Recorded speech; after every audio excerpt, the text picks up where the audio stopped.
wasn't under attack from Iraqi forces. The flames from his jet's wreckage had cooked off scores of 30-millimeter rounds from the Gatling gun. Major Ewald was one of the first American pilots to be shot down in the Iraqi conflict. He had nearly been killed, and of course his $13 million aircraft was destroyed. Was this just part of the normal costs of waging war against an enemy? Hardly. As the Army quickly discovered, the reason that an American pilot had been put in the line of fire and his aircraft destroyed was that a supposed ally of the United States was in bed with the enemy. It was a Roland missile, one U.S. military officer told me. That is to say, it was a French missile. Traditionally an ally of the United States, France had armed an American enemy illegally.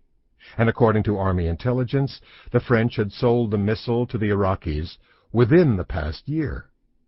The French government claimed that Roland missiles had been sold to Iraq before the United Nations imposed sanctions in 1991. But a report produced for the Defense Department in February 2004 disputed that claim. The report concluded that while Iraq had Roland missiles before Operation Desert Storm, the 1991 war, the serial number on the missile indicates that transfers occurred after 1991. The fact that a French missile had nearly killed an American pilot was a stark reminder that illegal arms shipments to rogue states come with a price, and that such illegal arms deals, which began decades ago, continue even today, putting Americans and our allies at great risk. Indeed, the missile that shot down Ewald's A-10 was just one of many French weapons the Iraqis used against U.S. forces during and after the Iraq War. Only a week after Ewald's crash, a U.S. Army team searching Iraqi weapons depots at Baghdad International Airport discovered caches of French-made missiles. In one cache, the team found 51 Roland II anti-aircraft missiles, which had been produced through a partnership of French and German arms manufacturers.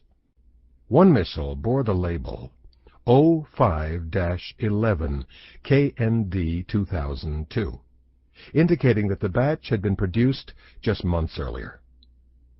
There was even more.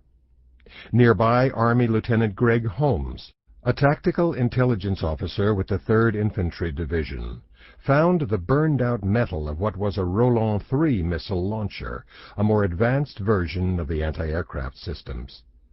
Nor were missiles the only French-made war-fighting equipment the Americans discovered in the early weeks of the war.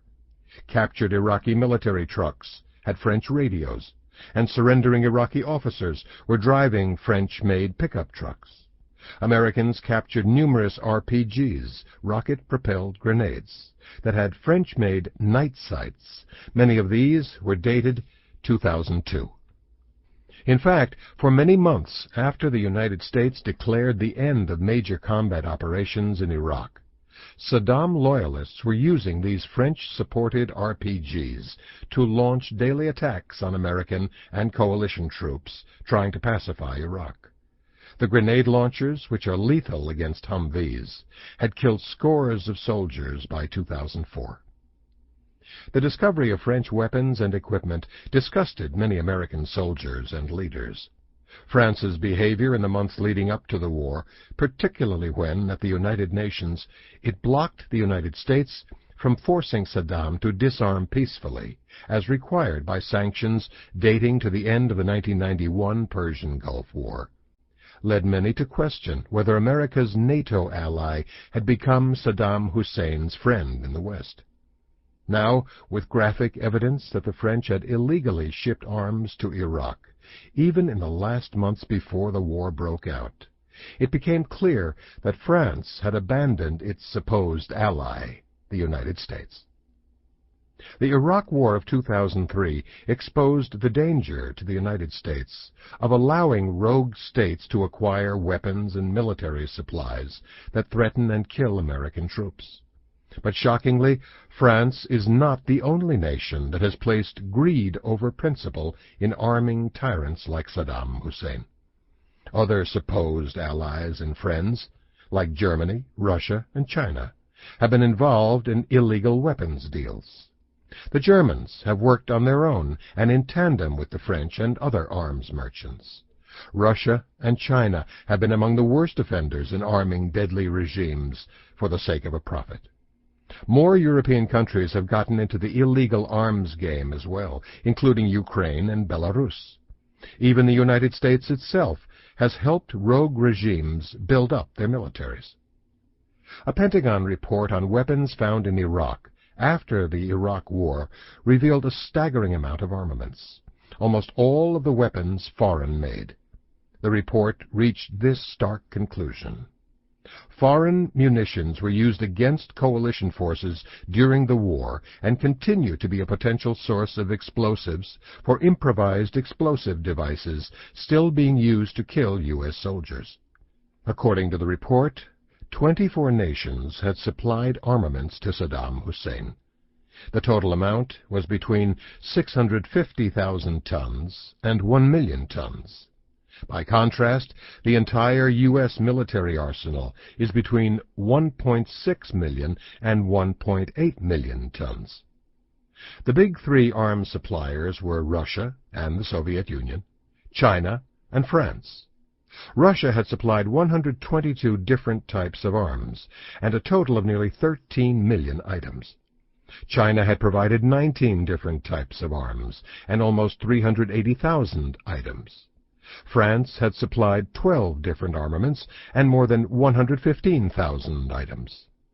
The other source countries listed were Austria, Belgium, Brazil, Bulgaria, Canada, Chile, Czechoslovakia, Egypt, Germany, Iran, Italy, North Korea, Pakistan, Romania, Singapore, South Africa, Spain, Sweden, the United States, the United Kingdom, and Yugoslavia. The report made clear that deadly arms merchants operate in every corner of the globe. And Saddam Hussein was not the only tyrant allowed to illegally procure some of the most deadly weapons available. America's ostensible allies and other scofflaws are arming rogue states like North Korea, Iran, Libya, and Syria, all of which pose a growing threat to the United States and our allies around the world, including the threat of attack by nuclear, chemical, and biological weapons. North Korea, one of the last communist totalitarian regimes and one of the most repressive in history, is a real danger. Pyongyang's rulers admitted in the fall of 2002 that they had been clandestinely building a nuclear arsenal for years. The news came as no surprise to U.S. intelligence, which had been closely tracking North Korea's efforts to become a nuclear power.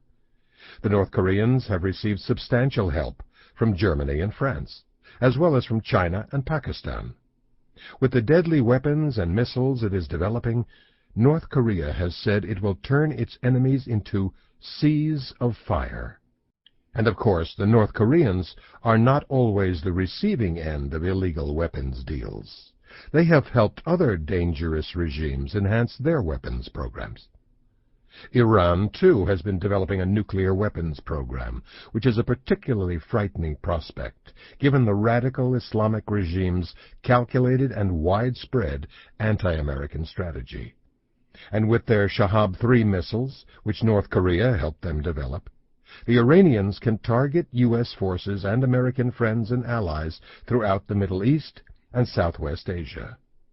North Korea's aid to Iran shows the danger of cooperation among the axis of evil. But Iran has had others support its arms buildup, including China, Russia, and even Ukraine. Libya and Syria, both designated as state sponsors of international terrorism, have been secretly developing deadly nuclear, biological, and chemical weapons. Like other rogue states, they could not have made the progress they have without illegal aid from unscrupulous arms dealers around the world.